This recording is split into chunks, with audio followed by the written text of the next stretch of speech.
Stories coming to CNN in May.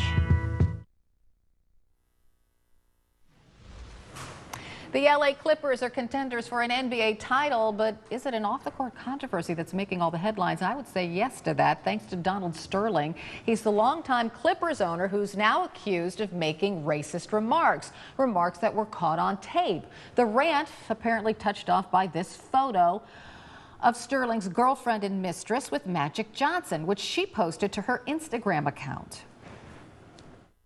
People call you and tell you that I have black people on my Instagram, and it bothers you. Yeah, it bothers me a lot that you want to broadcast that you're associating with black people. All right, those comments and others sparking outrage in the sports world and beyond. Magic Johnson vowing to never, ever attend another Clippers game as long as Sterling is the owner. And for the current team, a silent protest during last night's game as the players dumped their warm-ups at midcourt and then turned their T-shirts inside out so the team logo was hidden. Some of the biggest names in pro basketball slamming Sterling. Michael Jordan declaring he's outraged, while LeBron James says there's no place for Sterling in the NBA. Kobe Bryant taking to Twitter where he said simply, "I couldn't play for him." For its part, the NBA has launched an investigation but has yet to announce what, if any, punishment will be given. Still, calls are growing for the new commissioner to take decisive action.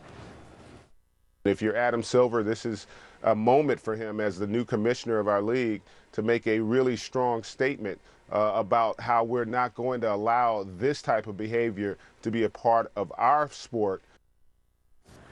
I want to bring in Jason Johnson. He's an HLN contributor and political science professor at Hiram College, where he teaches a course on the politics of sports, and Mark O'Mara, CNN legal analyst and criminal defense attorney. Good morning to you both. Good morning. Good morning. Jason, I want to start with you. This story is ugly on so many levels. The NBA is investigating, ESPN reporting some kind of decision will be made before tomorrow's game. What should it be? The decision should be, first off, they need to put some rules in the NBA Constitution on how to police owners. So the problem is the NBA commissioner is actually the most powerful of the NFL, MLB, any other major sport, and they have all sorts of authority to punish players if they do something that damages the league. They need to have rules in place for the owners. They need to suspend him. They need to have serious discussions as to whether or not his behavior harms the brand of the league. But first off, they need to have the rules in place. And so far, they haven't had anything. Adam Silver's done a terrible job so far. Mark, what do you think? Is there anything that the NBA can possibly do? The problem with it is that their charter, the actual contract between the NBA and the owners, first of all, it's private, so we don't know a lot about it. And secondly, as Jason said, there's not a lot within it that we can tell that really has a code of conduct for the owners. So unfortunately, if the NBA can't do something and Silver and the owners may be sort of hamstrung by the fact that they don't have a lot of rules, then we should, then Twitter and Facebook and Instagram and the people, the fans, should say to him, you are not going to be an owner as long as we're going to the games and cheering on your employees. Right, and a lot of people agree with that, Jason. The Los Angeles City Council has spoken out, and they're, demanding some sort of sanctions from the NBA. They want the local newspaper not to advertise anymore anything about Mr. Sterling, but there are men who play basketball for this man, and that's how they make their money. And if the fans boycott, it could hurt them. Well, this guy's got $1.9 billion. I'm pretty sure none of these protests are going to do anything to him. It's very clear. Donald Sterling has been a bad owner for years. He was known for being cheap, abusive, racist, sexually harassing people. Money is not going to hurt him. He owns this team out of ego. Owning an NBA franchise is a privilege, just like playing in the league is a privilege. And the real responsibility now is for these owners to stand up and say, look, you're harming the brand. We want you to go. You're damaging the league. If a player damages the league, there are consequences and responsibilities. If an owner does so, the other owner should stand up. I don't think this should just be left to the players and fans. It should be left to the rest of his club of 32 to say that this guy is no longer part of our team. Yeah, so Mark, if you're representing Mr. Sterling, and I'm sorry to put that on you, okay. but if you are, so the owners stand up and say, we want you out. Big deal. Well, we know he's very litigious. We know from the past 20 years the way he litigates is sort of the scorched earth policy. So that's going to be very difficult.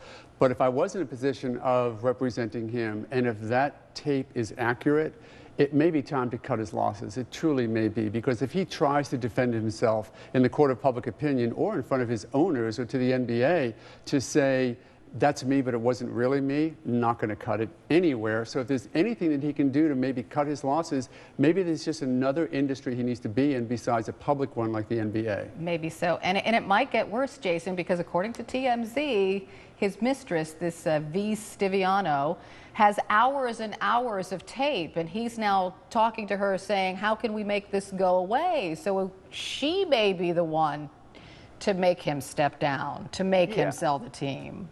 Yeah, I mean, look, this is the thing. I'm not worried about the authentication of it because TMZ is a lot of things, but they're not stupid. They wouldn't have put this tape out if they didn't know it was already Donald Sterling. I think the larger issue here, though, this goes beyond the NBA. Just last week, the Supreme Court said we don't need affirmative action anymore. But then you have this, and you see there are still men in power who have racist attitudes. They can affect who's hired, who's fired, who ends up on juries. All of these issues are at play here. And so the NBA doesn't just have a responsibility to do something about a bad owner, but they have a national responsibility to say, look, we can't allow this mindset to continue to harm employees. You have a right to be a bigot, but you don't have a right to mistreat the people who work for you. What do you think about that, Mark? Absolutely true. He needs to be the poster child for somebody who we're not going to allow to be an employer and to be someone who has influence in a society that we're trying to deal with the subtleties of ongoing racial concerns. This guy is the guy who has now put a face on it, and he needs to walk away. Mark Amaro, Jason Johnson, thanks for your insight this morning. I appreciate it.